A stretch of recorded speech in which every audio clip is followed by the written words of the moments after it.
함께 읽을 말씀을 가지고 약속의 자녀들이라는 제목으로 같이 말씀을 나누고자 합니다.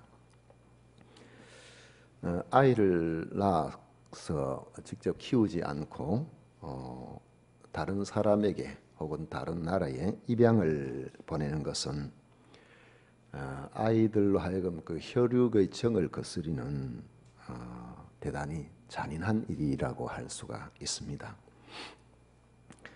자식을 낳아서 해외로 입양을 보낸 수가 전쟁통 1953년도부터 2016년도까지 공식 통계 기준으로 16만 8천 명 정도가 된다고 합니다. 정확하게 말하면 16만 8,044명이 공식 통계에 잡혀 있다고 합니다. 그런데 보건복지부의 통계를 보면은 95년도부터 2005년까지 10년 사이죠. 10년 사이에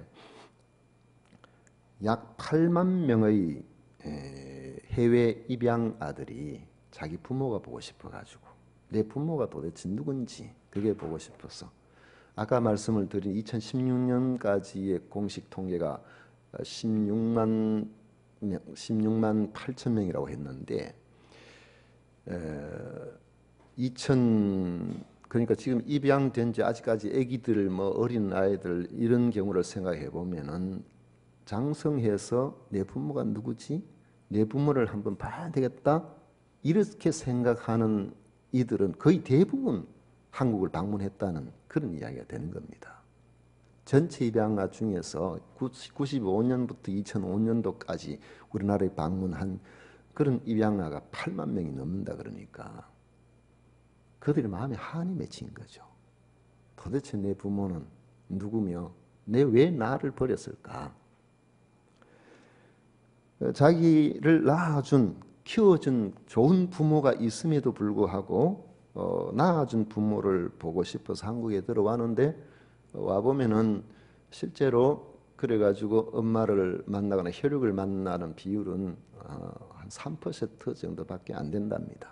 그 이유 중에 하나가 해외 입양을 보낸 경우에 엄마가 대부분이 약 97%가 미혼모 출신들에서 아이를 보내놓고는 더 이상 또 우리나라 시스템이 그 후속 관리가 잘 안 되기 때문에 그런 일이 벌어진다고 합니다. 왜 그들이 자기를 버린 부모와 나라를 찾아왔겠습니까? 자기를 낳아준 뿌리에 대한 갈망이 그들로 하여금 자기를 버린 나라, 자기를 버린 부모로 향하였을 것입니다. 안타까운 일이지만 인간 사회에서 혈연 관계 그 정이 얼마나 강하게 작용하는가를 잘 보여주는 것입니다. 유대인들도 혈연에 대해서 매우 중요하게 생각하는 민족입니다. 그들은 자신들이 아브라함의 자손이라는 자부심으로 가득한 사람들입니다. 그런데 바울 사도가 보기에 그 혈통적인 자부심이 오히려 하나님께로 가까이 나아가는 길을 막고 있다는 것입니다. 스스로 아브라함의 자손이기 때문에 나는 하나님의 자녀라고 생각을 하고 이것이 하나님의 진정한 우리를 향한 부르심에 대한 생각에 오해와 편견을 갖게 만든다는 것이죠. 과연 성경이 말씀하고 있는 하나님의 사람은 어떤 사람일까 하는 것을 오늘 몇 가지 우리가 주제를 가지고 같이 생각을 해보려고 합니다. 첫째로는 하나님의 자녀는 혈통에 의해서 되어지는 것이 아니라 철저하게 하나님의 약속에 의해서 이루어진다는 것입니다. 바울 사도는 많은 이방인들이 그리스도를 믿음으로 곳곳에 복음이 전파되는 현실과는 달리 유대인들은 오히려 마음이 점점 더 강팍해지는 것을 보고 그들이 예수 그리스도를 배척하는 이런 상황을 보고 많이 괴로워했습니다.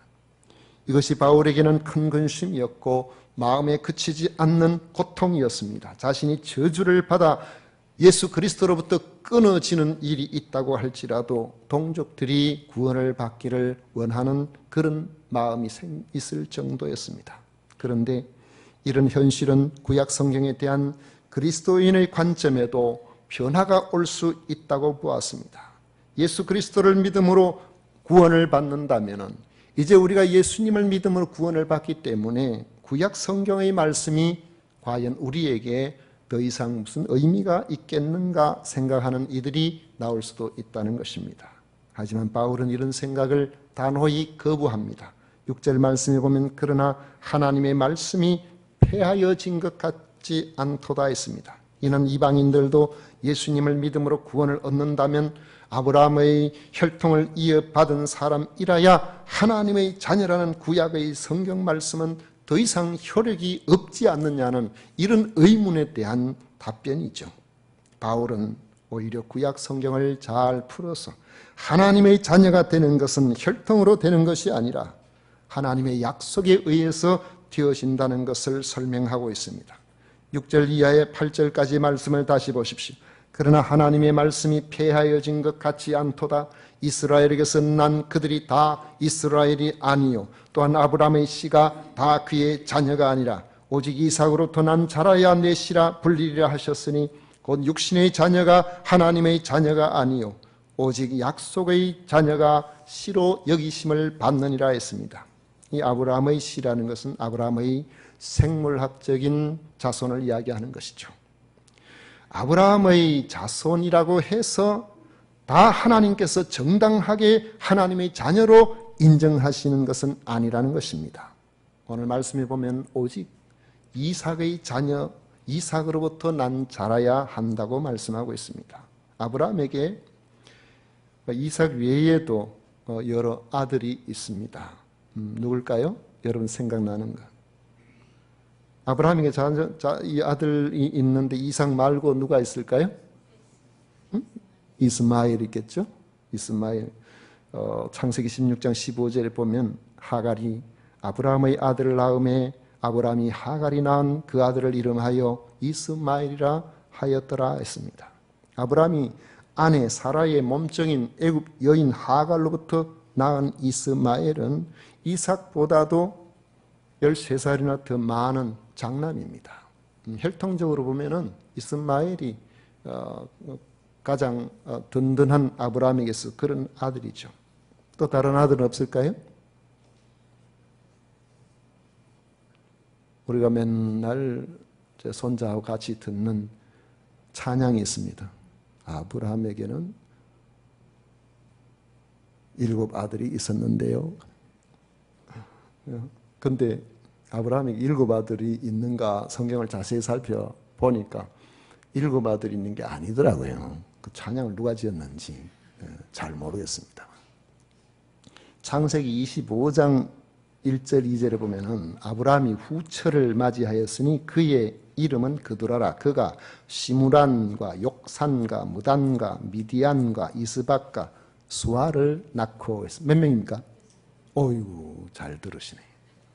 보통 잘 모르는데. 자, 6명하고 후처에게 6명하고 그리고 하갈에서 1명. 그 다음 또 누구? 이삭. 그럼 총 몇 명입니까? 8명이네요. 아브라함에게는 이삭 외에도 혈통적으로 여러 아들이 있었지만은 하나님께서는 이삭으로부터 난 자라야 아브라함의 씨라고 인정하신다는 것입니다. 무엇 때문에 그럴까요? 하나님의 약속입니다. 하나님의 약속이에요. 9절의 말씀에 보면 약속의 말씀은 이것이니 명년 이때에 내가 이르리니 사라에게 아들이 있으리라 하심이라. 하나님께서는 아브라함이 99세 때 100세에 본부인은 이 사라에게 아들을 약속하셨고 그 약속대로 사라가 낳은 아들이 바로 이삭이죠. 바울은 8절에서 이 점을 확인해 줍니다. 곧 육신의 자녀가 하나님의 자녀가 아니요 오직 약속의 자녀가 씨로 여기심을 받느니라 했습니다. 하나님의 자녀는 혈통으로 되는 것이 아니고 철저히 하나님의 약속에 근거하고 있다는 것입니다. 목사 자녀로 태어났다고 구원받는 것이 아니고 아무도 믿지 않는 가정에 있다고 해서 예수님과 상관없는 것이 아니고 철저하게 하나님의 약속에 근거하여 구원을 받는 것입니다. 유대인이나 이방인이나 이런 것은 중요하지 않습니다. 오직 하나님의 약속이 그에게 있느냐 없느냐 그것입니다. 두 번째로는 하나님의 자녀는 철저히 하나님의 주권으로 되는 자녀입니다. 그러면 하나님의 약속은 어떤 사람에게 주어질까요? 어떤 사람이 이 약속을 받아서 하나님의 자녀가 될 수 있을까요? 사람들은 기업을 유선으로 물려줄 때에 혈통을 대단히 중요하게 생각을 합니다. 어떤 사람들은 아마도 나하고 친하니까, 나하고 사이가 좋으니까, 저 사람 재산이 너무너무 많으니까 얼마쯤은 나한테 주지 않겠는가 생각하는데 꿈을 깨시기를 바랍니다. 막상 유산을 물려줘야 될 때는 항상 그의 혈통으로 물려주는 것을 우리는 거의 99% 우리 주변 환경에서 보게 됩니다. 그 혈통들 가운데서도 누구에게 물려주기를 원할까요? 대부분의 사람들이 재산을 제대로 물려주는 것은 첩의 소생이 아니고 본부인의 자식에게 물려주기를 원한다는 것이죠. 그래서 우리나라의 과거에 보면은 대기업 그룹의 회장들이 무슨 바깥으로 드러내지 못할 막 그런 일들이 있어서 사생아가 생기고 전혀 정보를 차단해서 뉴스가 되지 않습니다. 그런데 분명히 그 집의 아들이, 그 집의 자식인데도 나중에 기업을 물려줄 때 보면은 그런 사람 적당하게 입막음하고 대부분이 자기의 본처 소생에게 모든 것을 물려주는 것을 볼 수 있습니다. 하나님께서 이삭을 하나님의 자녀로 삼으신 것도 사라가 아브라함의 본부인이기 때문에 하나님께서 그렇게 하셨을까요? 전혀 그것이 아니라는 겁니다. 하나님께서 하신 것은 그게 아니에요. 종의 자녀인 이스마엘과 달리 이삭은 본부인의 자녀이기 때문에 하나님께서 그를 선택하신 것이 아니라는 것입니다. 하나님은 외부적인 환경을 빌미로 선택하시는 분이 아닌 것입니다.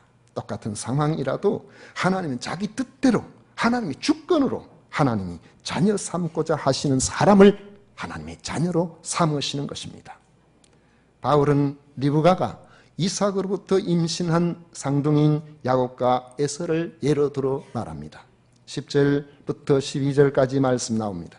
그뿐 아니라 또한 리브가가 우리 조상 이삭 한 사람으로 말미암아 임신하였는데 그 자식들이 아직 나지도 아니하고 무슨 선이나 악을 행하지 아니한 때에 택하심을 따라 되는 하나님의 뜻이 행위로 말미암지 않고 오직 부르시는 이로 말미암아 서게 하려 하사 리브가에게 이르시되 큰 자가 어린 자를 섬기리라 하셨나니 했습니다.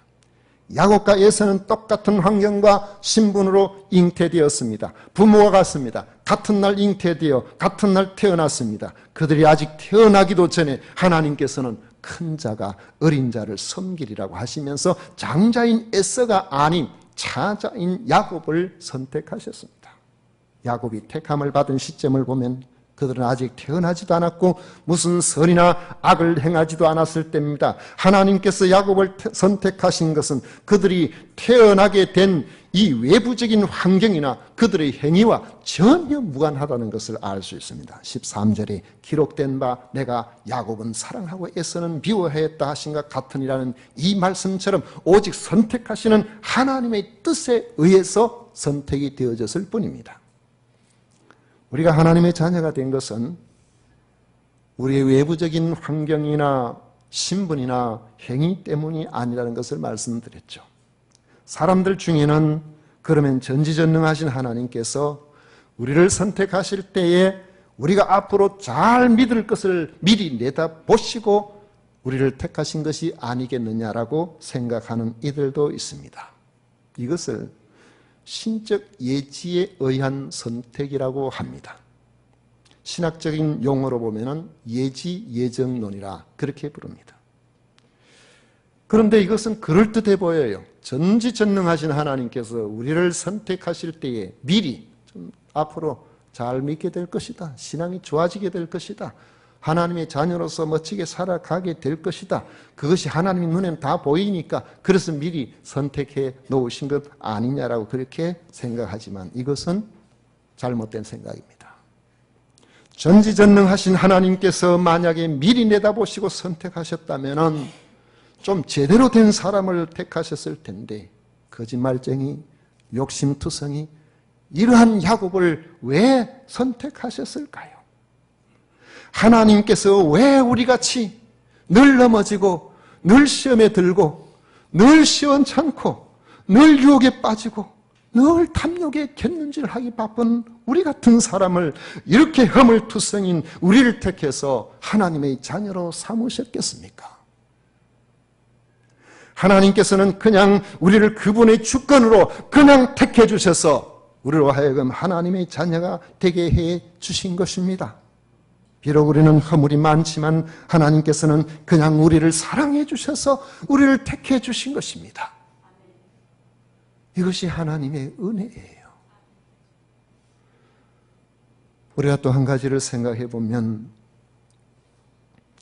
하나님의 자녀됨은 철저하게 우리의 외적인 환경이 아니라 우리를 불쌍히 여겨주시는 하나님의 우리를 향하신 자비하심 때문에 그렇습니다. 사람들 중에는 이 같은 하나님의 주권적인 선택에 대해서 불만하는 이들이 있습니다. 왜 하나님께서 사람을 차별하시느냐는 거죠. 어떤 사람은 선택하시고 어떤 사람은 그렇지 않느냐는 겁니다. 어떤 사람은 더 사랑하고 어떤 사람은 덜 사랑하느냐는 거예요. 야곱은 사랑하고 에서는 미워했다 그러는데 원어적인 의미를 보면 야곱은 사랑하고 에서는 미워한 게 아니라 덜 사랑했다 그런 뜻이에요. 이 선택과 버림, 유기. 하나님께서 좋으신 하나님이라면 왜 우리에게 이렇게 하실까?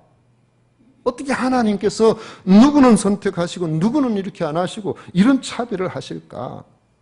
이렇게 생각을 하는 것이죠. 과연 이러한 불만이 타당성이 있는 불만일까요? 바울은 단호히 그럴 수 없다고 합니다. 14절에 보면 그런즉 우리가 무슨 말을 하리요 하나님께 불의가 있느냐 그럴 수 없느니라. 하나님께서 이런 이의를 제기할 수 없는 우리 하나님께 왜 이렇습니까? 라고 할 수 없는 이유는 오직 하나님의 하나님 되심에 있습니다. 모세는 하나님께서 애굽은 용서하지 아니하시면서 이스라엘 백성들은 왜 용서하셨는지 그 근거에 대해서 하나님께 질문을 드린 적이 있습니다. 출애굽기 33장 16절 18절에 보면 나와 주의 백성이 주의 목전에 은총 입은 줄을 무엇으로 알리리까? 모세가 이르되 원하건대 주의 영광을 내게 보이소서 했습니다. 하나님께서 답변하셨습니다. 매우 단순하게 하나님께서는 말씀하십니다. 나는 은혜 베풀 자에게 은혜를 베풀고 긍휼히 여길 자에게 긍휼을 베푸느니라. 여러분, 바로나 애굽 사람들이 더 나쁘고 이스라엘 사람들이 더 착하고 그래서 하나님께서 이스라엘 백성들을 자기 자녀로 삼으셨을까요? 이스라엘 백성들 보면요, 그들이 애굽에서 430년 동안 머무는 동안에도 그들이 하나님 앞에 철저한 신앙으로 산 사람들이 아니었습니다. 그들은 하나님께서 택하시고 하나님께서 돌보시고 그렇게 했지만은 그곳에 사는 동안에 그들은 보면 애굽 사람들이 섬기던 그 우상에 푹 빠져 있었어요.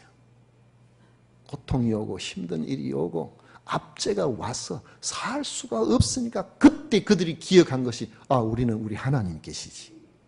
그래가지고 하나님께 부르짖고 살려주세요 살려주세요 그렇게 한 것이죠. 그래서 하나님께서 10가지 재앙을 통해서 그 애국의 압제에서 바로의 그 권세에서 이스라엘 백성들을 가나안 땅으로 가도록 인도하셨는데 얼마나 감사한 일입니까? 그런데 그들은 하나님이 살아계셔서 역사하심을 두 눈으로 목격합니다.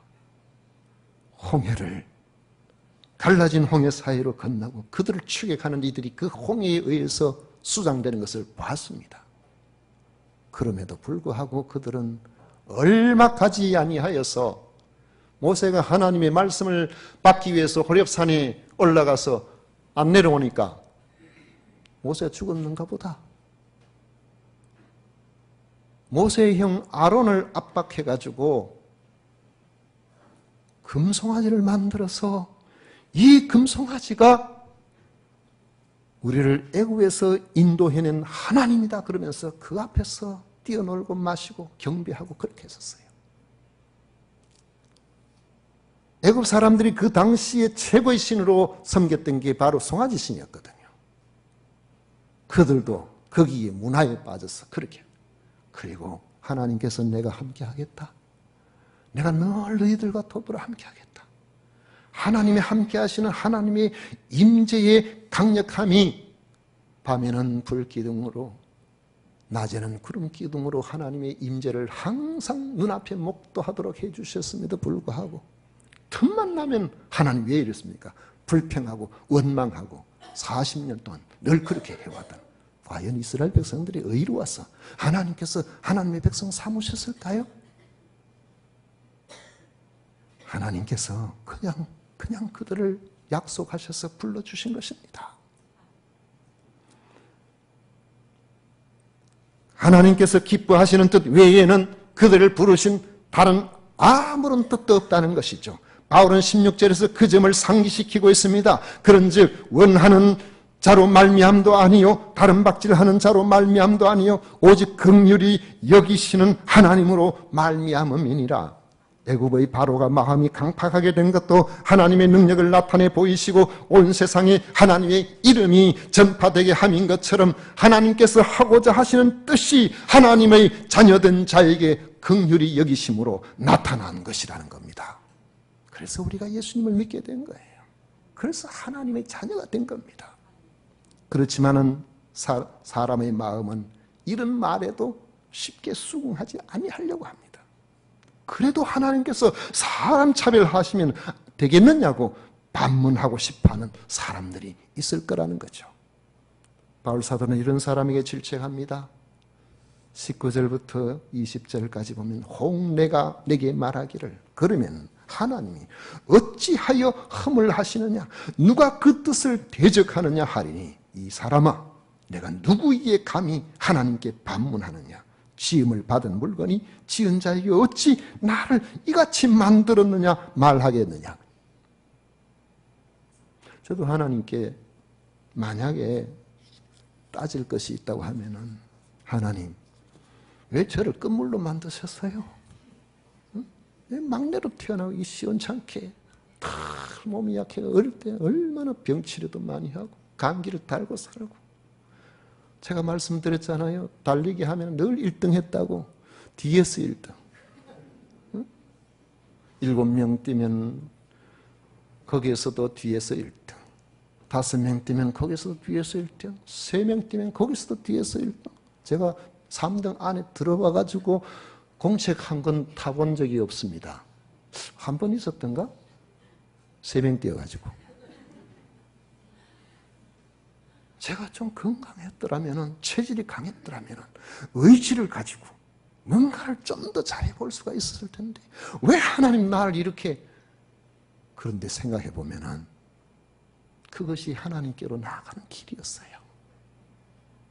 그것이 하나님의 부르심에 내가 응답할 수 있는 길이었다. 건강하고 잘나고 멋지게 그렇게 살았으면, 어떻게 하나님의 음성이 귀에 들리지도 않았을 텐데.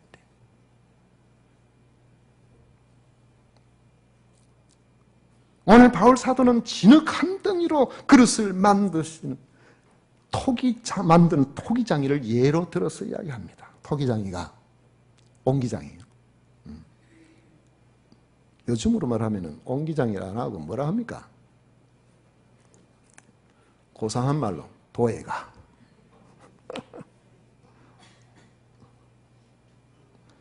진흙 한 덩이로 그릇을 만드는 토기장이를 예를 드는데, 토기장이가 진흙 한 덩이로 이제 그릇을 만듭니다. 탁 해가지고 반을 뚝 잘라가지고는 요건 아주 귀한 일에 쓸 그런 그릇으로 쫙 만들었어요. 나머지 그 흙덩이 가지고는 이거는 뭐 대충 뭐 필요한데 한번 만들어 볼까. 그러니까 만들어 가지고 하나는 고상한 백자 항아리, 백자 항아리 중에서 우리나라에 제일 비싼 게 뭔지 아십니까? 달 항아리. 하나는 그냥 만들었어요. 된장 담는 거. 된장 향기가 우리가 음식에서는 좋을는지 모르지만은 외국 사람들은 기절합니다. 이 된장 항아리를 이렇게 만들어 놨는데 이 항아리가 아니 세상에 이렇게 차별할 수가 있습니까? 왜? 누구는 저렇게 하고 나는 맨날 된장만 담고 있습니까? 여러분 토기장이가 진흙한테 물어보고 된장 항아리 만들까요? 그냥 만드는 거예요.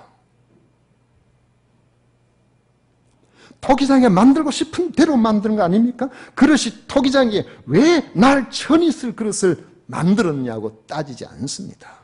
권한이 토기장에게 있는 것이지 진흙에게 있지 않기 때문에 그렇습니다. 토기장이와 같이 하나님께서 어떤 인생은 애굽의 바로처럼 진노의 그릇으로, 어떤 인생은 보잘것없지만은 이스라엘 백성처럼 긍휼의 그릇으로 준비하여 영광의 풍성함을 드러내시는데 그것은 철저하게 하나님의 뜻에 달려있다는 것입니다. 진흙항덩이 같은 인생이 이의를 제기할 문제가 아니라는 겁니다. 그러므로 구원받지 못한 사람의 대변자가 되어서 하나님의 주권적인 사역에 이의를 제기하는 것은 내가 진흙이라는 사실을 잊어버린 거예요. 우리는 사실 흙덩이에요. 우리의 몸은 흙에서 왔습니다. 돌아갈 때 알고 보면 성분이 흙성분입니다. 우리들이 어쩌면은 제 몸에 세포의 한 부분이 그 요소들이 조선시대 이조 왕의 몸의 한 부분을 제가 몸에 담고 있는지 몰라요. 우리는 흙이에요. 지나가고. 이렇게 늘 내 자신에게 불평하고 불만하고 왜 이렇습니까? 왜 차별합니까? 이렇게 생각하는 것은 자신이 피조물이라는 사실을 망각했기 때문에 교만해서 나오는 겁니다. 이와 달리 구원받은 하나님의 사람은 진흙덩이 같은 나를 나의 어떤 행위로 말미암지도 않고 하나님의 약속에 의해서 하나님의 오직 주권에 의해서 나를 긍휼히 여겨주심으로 하나님의 영광을 받으실 자녀로 삼으셨다는 사실에 주목합니다. 이는 유대인이나 이방인이나 상관없습니다. 어떤 신분에 태어났든지 어떤 환경이 있든지 그가 가지고 있는 현재의 어떤 요소들의 차이에 관계가 없습니다. 24절 보면 이 그릇은 우리니 곧 유대인 중에서뿐 아니라 이방인 중에서도 부르신 자니라 했습니다. 오늘 예수 그리스도를 구주로 믿고 하나님께서 나를 택하여 부르셨다는 것을 믿는 여러분이라면 하나님께서 그의 온전한 주권, 하나님께서 그냥 여러분을 부르셔서 하나님의 자녀로 삼아 주신 것입니다. 예수 그리스도를 믿어 하나님의 자녀된 성도 여러분, 여러분은 하나님의 약속으로 된 하나님의 자녀입니다. 하나님은 그 어떤 것도 보지 아니하시고 오직 그분의 주권으로 여러분들을 부르셨습니다. 하나님은 여러분들을 통해서 영광 받으시려고 우리를 불쌍히 여겨서 하나님의 자녀로 삼으셨습니다. 내가 하나님의 자녀가 되었다는 사실을 기억하고 감사하십시다. 여러분, 이 안에 영생이 있는 겁니다. 이 안에 하나님의 돌보심이 있는 겁니다. 여기 하나님이 책임져 주심이 있어요. 주 안에서 이미 불러주신 우리들이 하나님의 특별한 은혜로 내가 택함받은 자녀로서의 자리에 있구나 하는 것을 기억하고 내 삶 전체를 어떻게 하면 하나님을 영화롭게 해드릴까? 하나님의 자녀답게 살아드릴 수 있을까? 그것을 고민하여 하나님을 영화롭게 해드리는 오늘 이 자리에 있는 모든 성도님 되시기를 축원합니다.